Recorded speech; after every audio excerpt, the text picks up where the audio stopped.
Tonight, the command architecture that has coordinated Israeli military operations across 7 decades of regional conflict has been operationally silenced.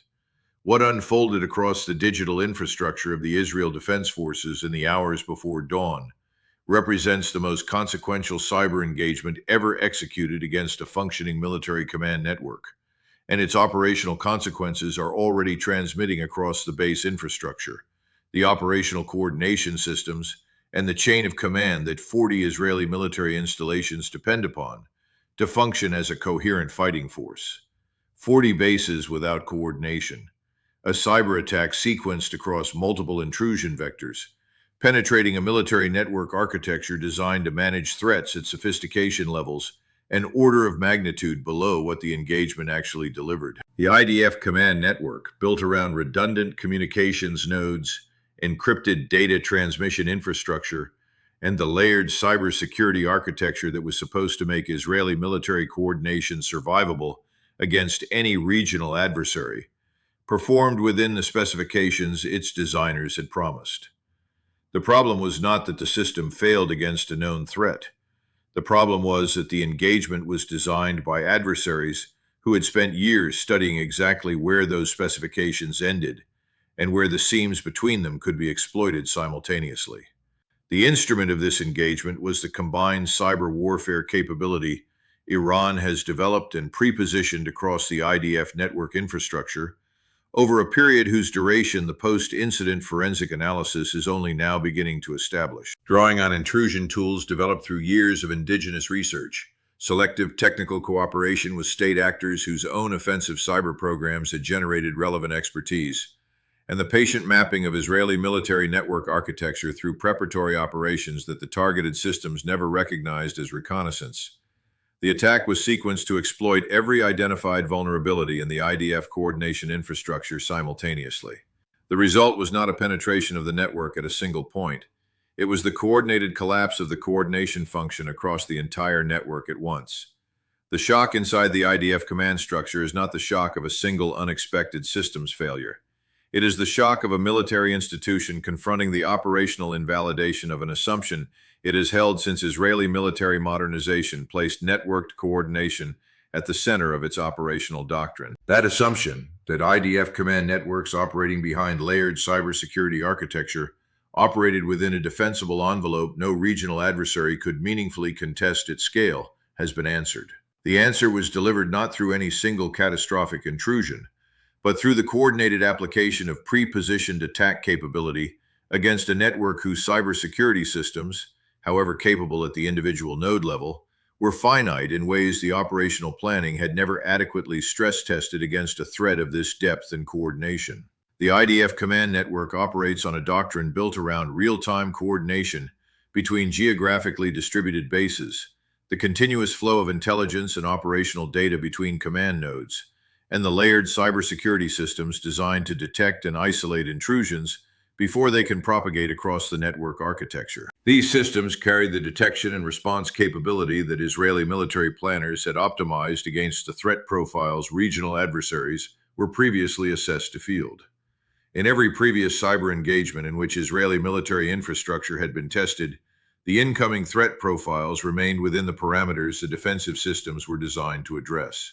Intrusions had been detected, isolated, and neutralized before they could achieve effects at the scale the doctrine classified as operationally significant. What unfolded last night was categorically different in scope, coordination, and the evident depth of preparatory investment that produced it. Iranian cyber warfare planners had spent years mapping every accessible node of the IDF command network. The conclusions they drew concerned the specific protocol vulnerabilities that would allow intrusion tools to propagate laterally across the network architecture without triggering the detection thresholds the defensive systems were configured to flag, the timing sequences that would force simultaneous defensive engagement across the full response capacity of the network security architecture, and the targeting priority that would maximize the degradation of the network's coordination function across the engagement. The attack of last night was the operational application of those conclusions. The 40 bases that lost coordination were not selected randomly. They were selected in a sequence whose internal logic reflected years of analytical investment in the specific problem of collapsing the IDF coordination architecture from within. The first phase of the attack, executing in the minutes before the broader intrusion became visible to IDF network security personnel, was directed against the authentication infrastructure that governs access control across the command network. By compromising the authentication systems that allow command nodes to verify the identity of the other nodes they are communicating with, the initial phase created the condition under which subsequent intrusion activity could propagate across the network, while appearing to originate from trusted internal sources. The network security architecture, designed to detect and isolate external intrusions, was not optimized to identify malicious activity that presented the correct authentication credentials at every internal checkpoint it encountered. The second phase activated the pre-positioned tools that Iranian cyber operators had inserted into the network infrastructure across preparatory operations conducted over months, and in some assessed cases, years. These tools had been positioned not at the network perimeter, where detection probability was highest, but at internal nodes whose traffic patterns generated the kind of routine operational data that automated monitoring systems were least likely to flag as anomalous. When the second phase activated those tools simultaneously across the network, the effect was not a single intrusion propagating from a point of entry. It was a coordinated internal activation across dozens of pre-positioned locations, each generating the specific disruption to coordination function that the attack had been designed to produce. The third phase targeted the backup and recovery infrastructure that IDF network doctrine specified as the primary response to a major network disruption event. By activating intrusion tools pre-positioned within the backup systems themselves, the attack ensured that the recovery procedures IDF network security personnel would initiate in response to the disruption would either fail to execute or would execute in ways that extended rather than reversed the coordination loss the attack had produced. 40 bases attempting to execute network recovery procedures found those procedures leading into systems that had themselves been compromised. The IDF command network that existed at the conclusion of the third phase was a collection of isolated nodes, each operating on whatever local capability it retained, each unable to contribute to or receive from the coordinated picture the network had been built to maintain. The investment underlying the capability to execute an attack of this depth and coordination is equally significant and equally underappreciated by analysts who assess Iranian offensive cyber capability through the lens of what a sanctioned state should theoretically be able to develop. Iran's cyber warfare institutional base has been built across more than a decade into a capability whose technical sophistication and operational patience substantially exceed what Western threat assessments had formally acknowledged. Every sanction imposed to limit Iranian access to Western technology instead generated the institutional incentive to develop indigenous capability in the specific domains where Western technology was most denied. The pressure designed to constrain Iranian cyber development instead ensured that Iran built it, refined it through operational employment against targets of progressively greater sophistication, and maintained the patient preparatory presence inside target networks for the moment when activation would produce maximum strategic effect.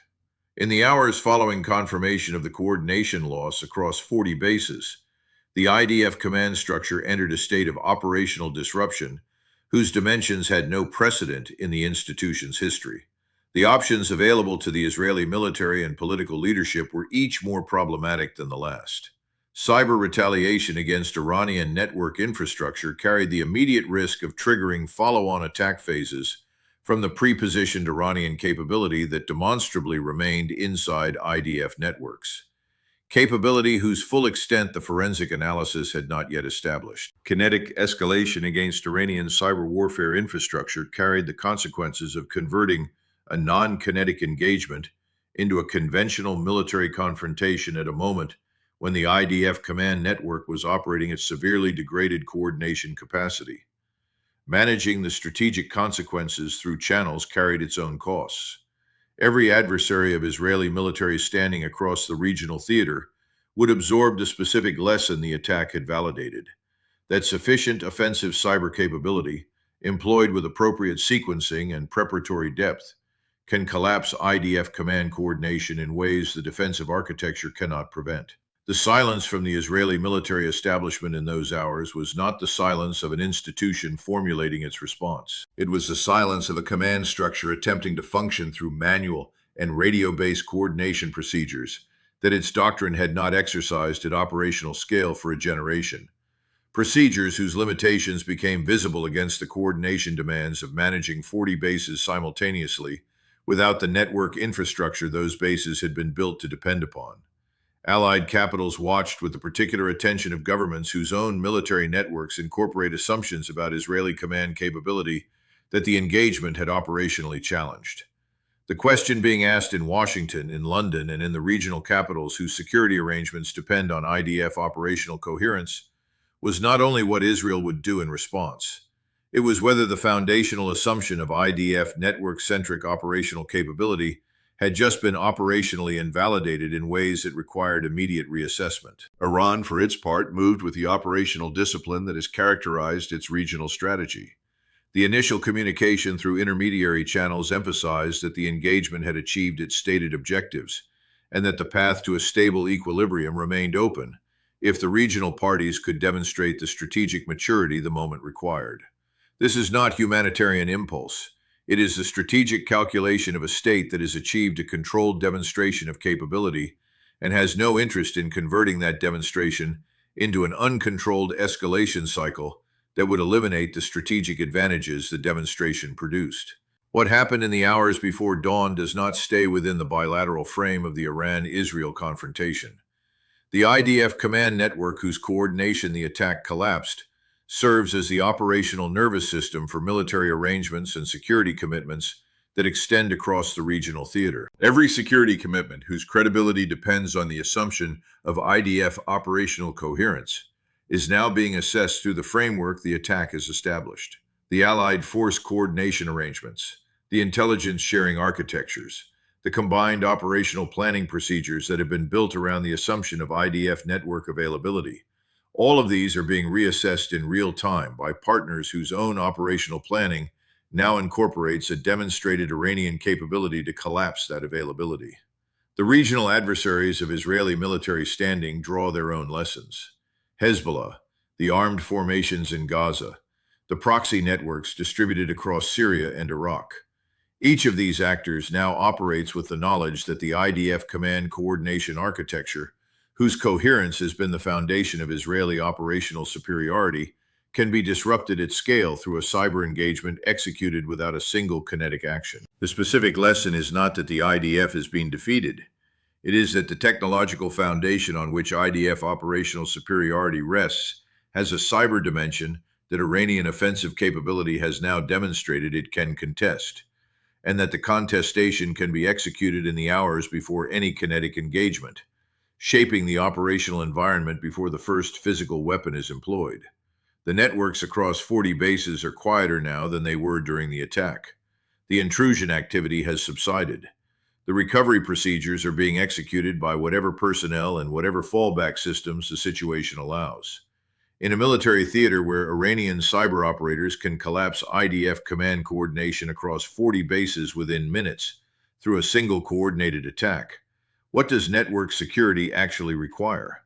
What does command resilience actually mean? Who builds it? And on what foundations can it rest now that the previous foundations have been operationally proven insufficient? Iran has provided its answer across more than a decade of patient capability development and validated that answer in a single coordinated engagement.